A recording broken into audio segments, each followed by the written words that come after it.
Hello, आप सबका मेरे चैनल स्पीडिंग क्लास ज्ञान में स्वागत और अभिनंदन है। मैं आज आपको आईपीसी की एक इम्पॉर्टेंट प्रॉब्लम जो कि राजस्थान जुडिशरी 1991 में और यूपी एपीओ 2002 में पूछा गया था पूछ रही। अगर आपको इसका उत्तर पता है तो इनबॉक्स में जाकर टाइप करिए और नहीं पता है तो मेरी पूरी वीडियो वॉच कर लीजिए।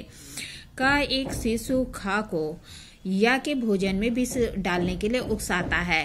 क्या कह रहा है? का एक शिशु खा को या के भोजन में विष डालने के लिए उकसाता है और इस प्रयोजन के लिए विष प्रदत्त करता है।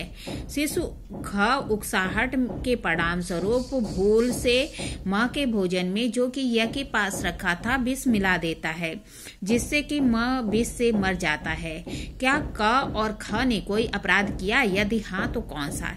क्या कह रहा है कि का एक शिशु ख को या के भोजन में विष मिलाने के लिए उकसाता है और इस प्रयोजन के लिए विष भी प्रदत्त कर देता है।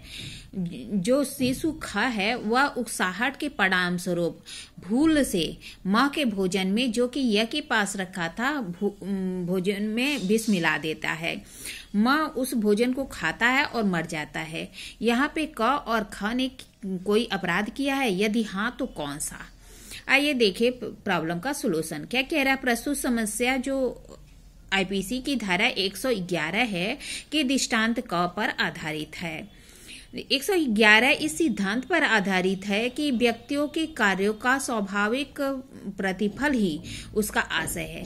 क्या कह रहा है? व्यक्तियों के कार्यों का स्वाभाविक प्रतिफल ही उसका आशय है। 111 के अनुसार जबकि किसी कार्य का दुष्प्रेरण किया जाता है और उससे भिन्न कोई कार्य किया जाता है, मतलब क्या कह रहा है कि जबकि किसी कार्य करने का दुष्प्रेरण करता है लेकिन जो कार्य है उससे भिन्न कोई कार्य किया जाता है, तब दुष्प्रेरक उस किए गए कार्य के लिए उसी प्रकार और उसी विस्तार तक दायित्व के अधीन होगा मानो कि उसने सीधे उस कार्य करने के लिए दुष्प्रेरण किया है। मतलब कह रहा है कि अगर किसी कार्य करने का दुष्प्रेरण किया जाता है और भिन्न कार्य हो जाता है जो दुष्प्रेरक है वह उसी कार्य के लिए उसी प्रकार से और उसी दायित्व के अधीन होगा कि मानो कि उसने उस कार्य के लिए दुष्प्रेरण किया है। परंतु तब जबकि जो दुष्प्रेरित कार्य है वह दुष्प्रेरण का अधिसंभाव्य परिणाम था। मतलब क्या है कि जो दुष्प्रेरित कार्य था वह दुष्प्रेरण का अधिसंभाव्य परिणाम था और एक उकसाहट के अधीन या उस सहायता से या षड्यंत्र के अनुसरण में किया गया जिससे कि दुष्प्रेरण गठित होता है। मतलब क्या कह रहा है कि जो उकसाहट में कर दिया गया है, कोई उकसाता है तब कर दिया जाता है या सहायता से करता है या जो है षड्यंत्र के अधीन किया जाता है जो कि दुष्प्रेरण में गठित होता है। अतः धारा 111 में दुष्प्रेरक के दायित्व तभी होगा जबकि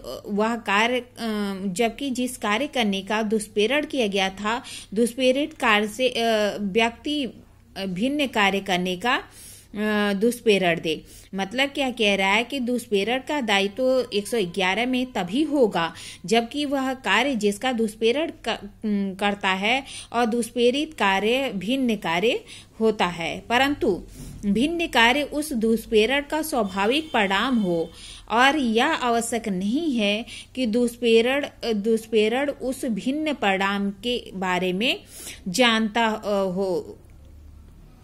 इतना आवश्यक है कि उसे भिन्न परिणाम की परिकल्पना थी।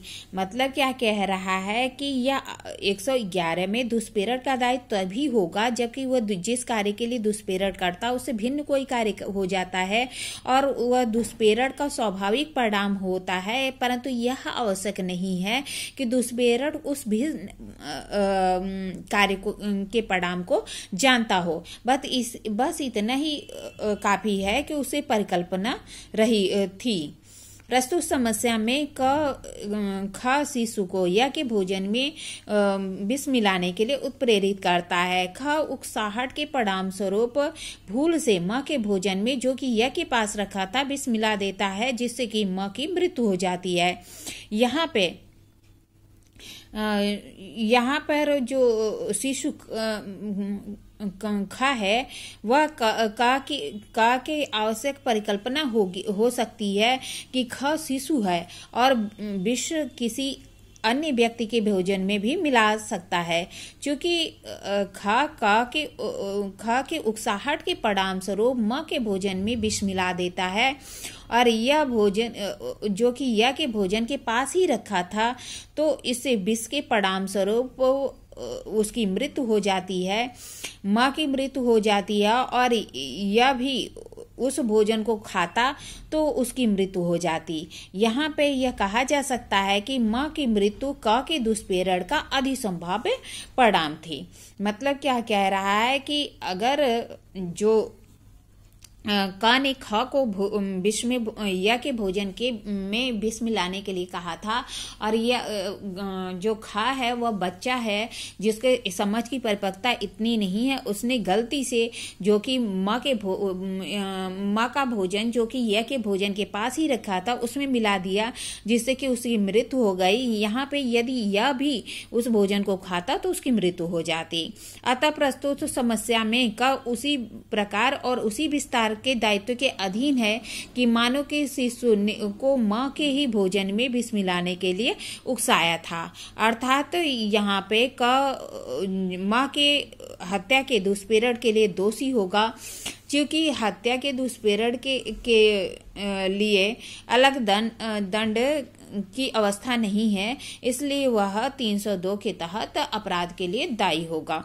और जो शिशु खा है वह धारा 82 के अधीन किसी भी अपराध के लिए दायी नहीं होगा। वह जो है चूंकि शिशु है 7 वर्ष से कम का है, तो धारा 82 उसको संरक्षण प्रदान करती है कि अगर कोई व्यक्ति कोई अपराध नहीं होगा यदि वह 7 वर्ष से कम के शिशु द्वारा किया जाता है। तो यहाँ पे जो का है वह हत्या के दुष्प्रेरण के लिए दोषी होगा, जबकि ख है वह किसी भी अपराध के लिए दोषी नहीं होगा। इस तरह मैंने आपको प्रॉब्लम बताई, प्रॉब्लम का सलूशन बताया। ऐसी अच्छी प्रॉब्लम के लिए मेरा चैनल सब्सक्राइब करिए, लाइक और कमेंट करिए। ठीक है, धन्यवाद, थैंक यू।